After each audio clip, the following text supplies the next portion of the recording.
nossa aula sobre os antecedentes da Segunda Guerra Mundial, lembrar um pouco aquilo que a gente falou na nossa última aula, bem rapidinho, só para a gente focar bem direitinho dentro do conteúdo.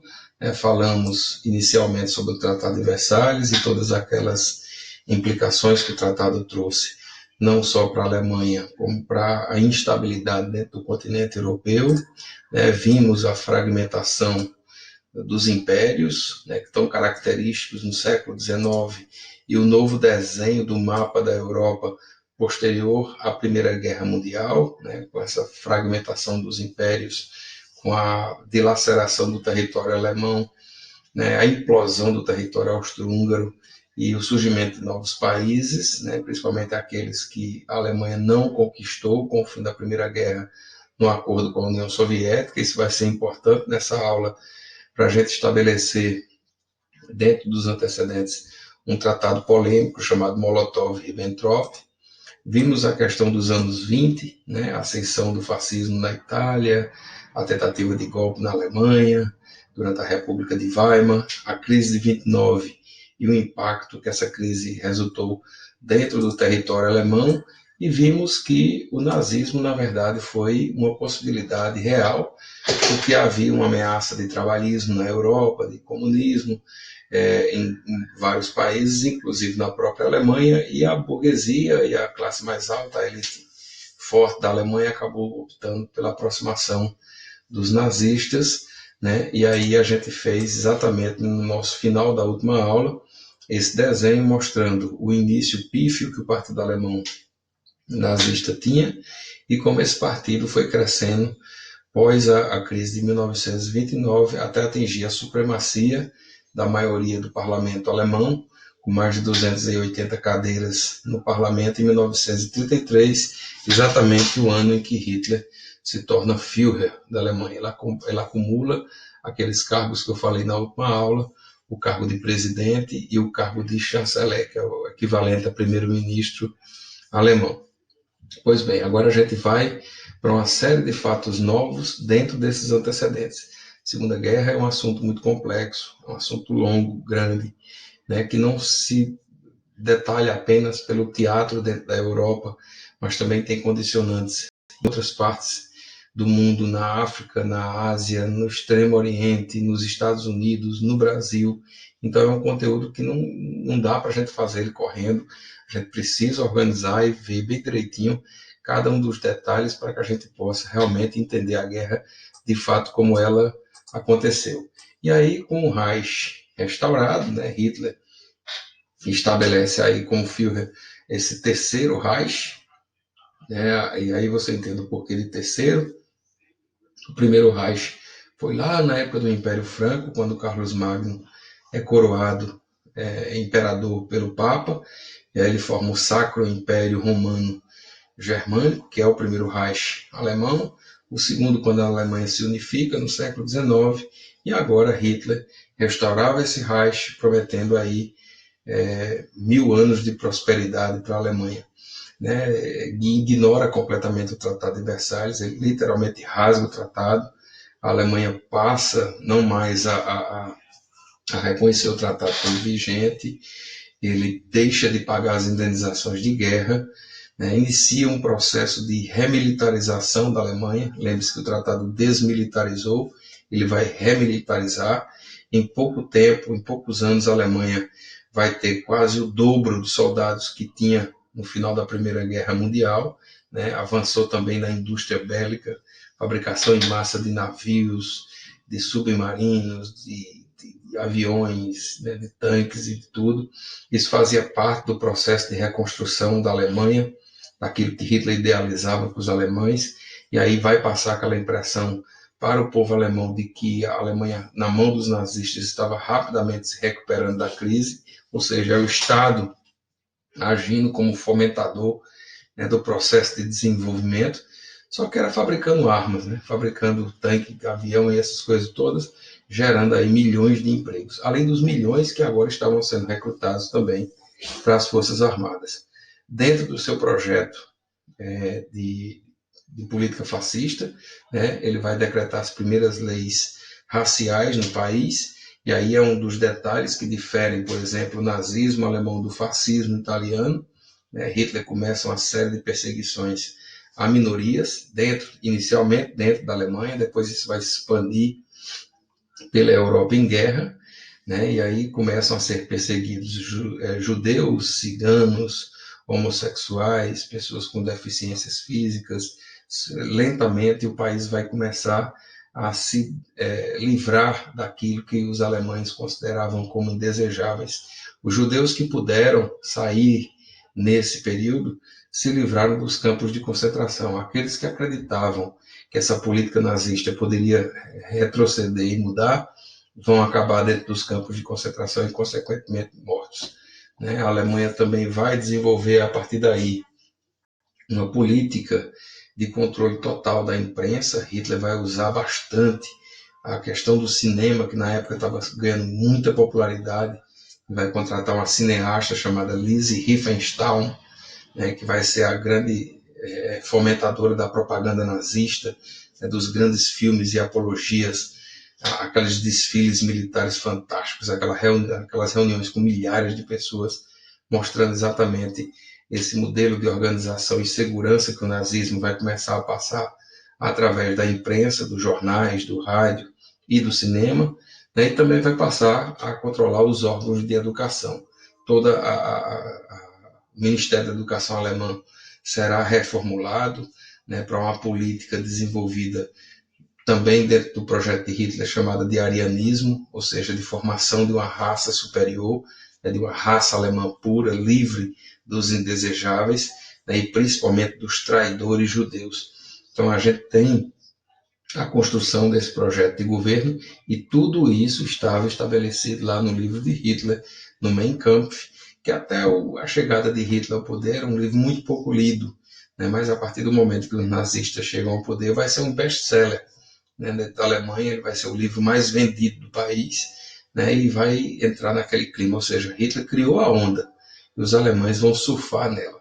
Então, esse projeto de Reich passa principalmente por essa questão do xenofobismo a povos considerados indesejáveis, de um antissemitismo claro, ou seja, de perseguição aos judeus, e de um arianismo veemente, ou seja, a criação de uma raça ariana, de uma raça alemã pura, nórdica, né, e restaurasse os ideais e o orgulho do povo alemão. E aí você tem, né, outros elementos importantes dentro desse governo nazista, antes da Segunda Guerra Mundial começar. O primeiro deles é o Pacto de Aço, e aí no Pacto de Aço ele convida Mussolini para uma aproximação, ou seja, agora um governo nazista está se unindo a um governo fascista, né? E aí ele promete à Itália transferência de tecnologia, incentivo para a produção de armas na Itália, né? Colaboração e parceria dos dois países no campo militar, né? E aí começa a se construir aquilo que nós vamos chamar de eixo, né? Que é o eixo Roma, Tóquio e Berlim. Por quê? Porque lá no Japão, um imperador muito jovem havia ascendido o poder, chamado Hirohito, e Hirohito também defendia a ideia de que o Japão, por ser uma ilha muito restrita, ela precisava de espaço vital para poder crescer. E aí, dentro dessa lógica de crescimento vital, Hirohito vai militarizar o Japão, vai modernizar o país e vai se aproximar tanto de Hitler como de Mussolini para formar aquilo que a gente chama também popularmente de eixo Roberto, Roma, Berlim e Tóquio. Então, toda vez que a gente escuta falar sobre a Segunda Guerra Mundial, as campanhas do eixo, elas se tratam basicamente das campanhas da Alemanha, da Itália e do Japão. Aqui você vê uma propaganda japonesa exatamente celebrando essa fusão, essa aliança e essa parceria entre três governos totalitários. No caso do Japão não havia um fascismo, mas o governo japonês era naquele momento uma monarquia totalitária, e o imperador tinha inclusive poderes divinos. Então você tem aí mais uma das características. Aqui você vê um cartaz típico da propaganda nazista, né? Uma família alemã, todos loiros, todos altos, né? De olhos claros, mostrando exatamente o ideal daquilo que eles consideravam de política racial, né? Você tem também aqui dois fatos marcantes, né, da propaganda antissemita, né? Esse é um judeu, esse é o traidor da Alemanha, né? Aquele que está nas sombras, escondido, é o sorrateiro, é o que só pensa em ganhar dinheiro e que está com as mãos sujas, né, de lama, né, porque ele colocou o povo alemão no abismo. E a próxima propaganda ela é ainda mais contundente. E por que ela é mais contundente? Porque ela mostra exatamente o resquício da Primeira Guerra Mundial, quando os alemães consideravam que os judeus foram os responsáveis pela traição, por mostrar ou por fazer com que assinassem o Tratado de Versalhes, que humilhou tanto a Alemanha. Então a propaganda defende exatamente isso: os judeus fora, né, eles deveriam ser banidos da Alemanha.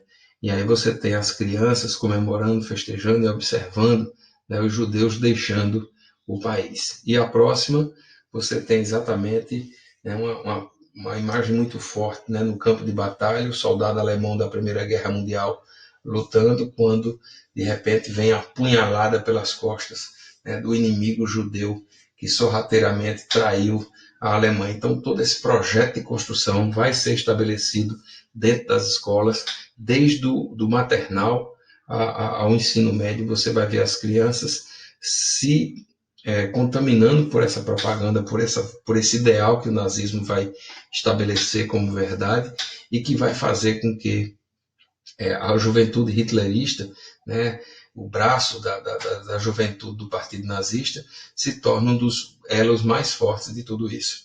A Alemanha vai para a guerra e as crianças vão junto, né, acreditando nesse Reich, nesse império alemão, né, e nessa covardia que foi feita com vários povos que ajudaram durante tantos momentos a Alemanha a crescer. Então, todo esse modelo de propaganda vai se costurando dentro desse governo nazista. Agora a gente já tem como elemento novo dessa aula, primeiro, uma aproximação com a Itália e posteriormente uma aproximação com o Japão, formando o eixo aí entre os três países. Você tem essa propaganda racial forte, né, e contundente das políticas arianista, de raça superior, e antissemita, né, antijudaica, e você tem Hitler remilitarizando e estabelecendo os novos padrões da Alemanha. Então Hitler estava pronto para colocar em prática agora os próximos passos que vão levar a Europa para a guerra. E o primeiro deles era exatamente o espaço vital. A mesma coisa que Hirohito defendia no Japão, Hitler também passa a defender na Alemanha.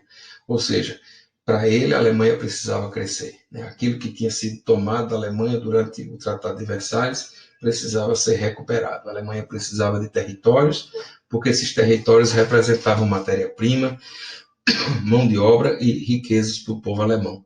Então ele vai desenvolver uma política que era antiga desde a Primeira Guerra Mundial, o pan-germanismo, a união de povos de raça alemã. E ela vai se dar em três momentos importantes, depois eu mostro no mapa como isso aí se efetivou. A primeira delas era ocupar a Renânia, aquela região que a França criou artificialmente entre os dois países. Os franceses acreditavam que, criando essa zona desmilitarizada, evitaria uma futura invasão alemã.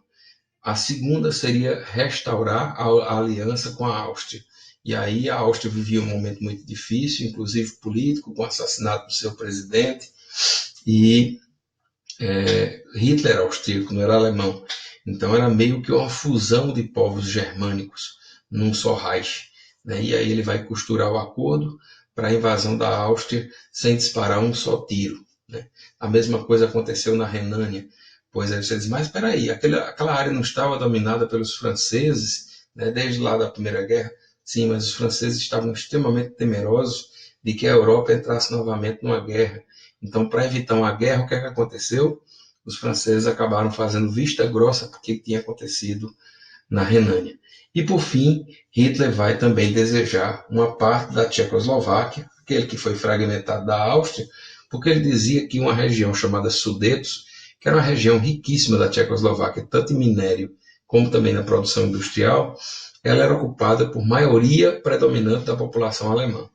E aí ele disse, olha, se são ocupados por alemães, deve ficar com a Alemanha. Então Hitler, de maneira muito sagaz, até para não criar um clima que levasse a uma guerra, Acredite se quiser, Hitler não queria uma guerra nesse início.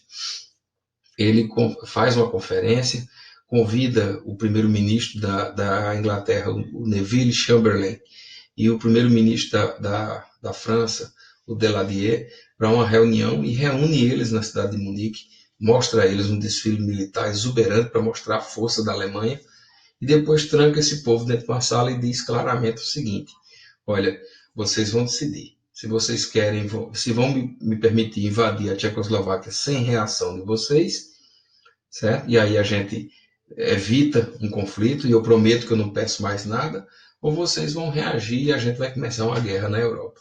Então, baseado naquela história da política do apaziguamento, essas nações acabaram cedendo e autorizando Hitler a invadir a região da Tchecoslováquia, detalhe, sem combinar com a Tchecoslováquia.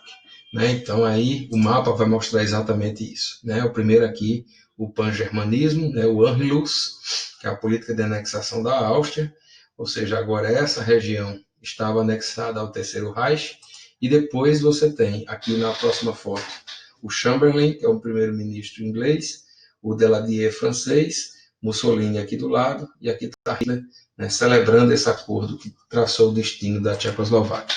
E aqui está o mapinha exatamente da invasão.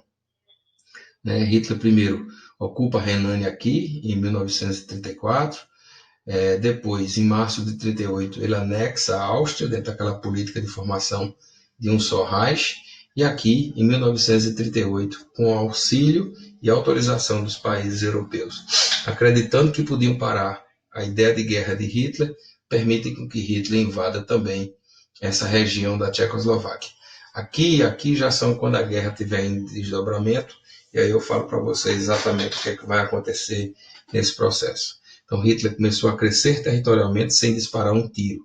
Na região da Renânia, tomada dos franceses, na Áustria ocupada, sem grandes repercussões, e na região dos Sudetos, com autorização dos países capitalistas europeus que acreditavam no futuro um acordo possível com Hitler. Faltava só um passo para que Hitler pudesse desencadear a guerra. Ele sabia que na Primeira Guerra Mundial, uma guerra em duas frentes tinha enfraquecido a Alemanha. Então ele não queria isso. E aí ele costura um pacto secreto, um pacto com Stalin, que ninguém esperava. Certo? Vai ter exatamente o tratado Molotov-Ribbentrop, que tem o nome dos dois ministros das Relações Exteriores. Certo? O Dmitry Molotov e o Alexei von Ribbentrop, da Alemanha. Por esse tratado, Alemanha e União Soviética, Hitler e Stalin, haviam dividido secretamente a Polônia. Era uma pretensão antiga dos dois países. Da Alemanha, de vingar-se por conta do corredor polonês. E de Stalin, porque tinha perdido esses territórios quando Lenin assinou a saída da guerra e fez criar aquele monte de países. Polônia, Letônia, Estônia, Lituânia e Finlândia, que eu chamei a atenção de você na aula.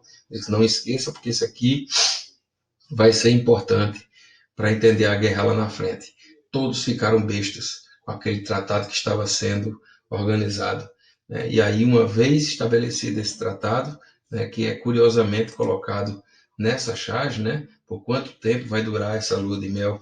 Porque o mundo ficou estarrecido, porque um país comunista estava se aliando a um país que era anticomunista, né, num pacto imprevisível.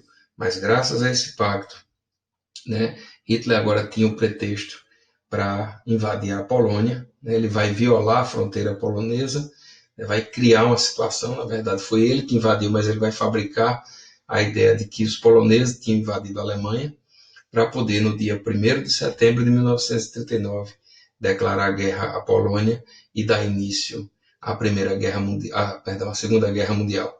Na nossa próxima aula, nessa continuidade dessa saga que é a Segunda Guerra Mundial, a gente vai falar exatamente das campanhas militares após 1939, primeiro na Europa, depois na Ásia, vamos colocar depois os Estados Unidos e o Brasil na guerra e entender todo esse desfecho. Tá bom? Um abraço e até a próxima aula.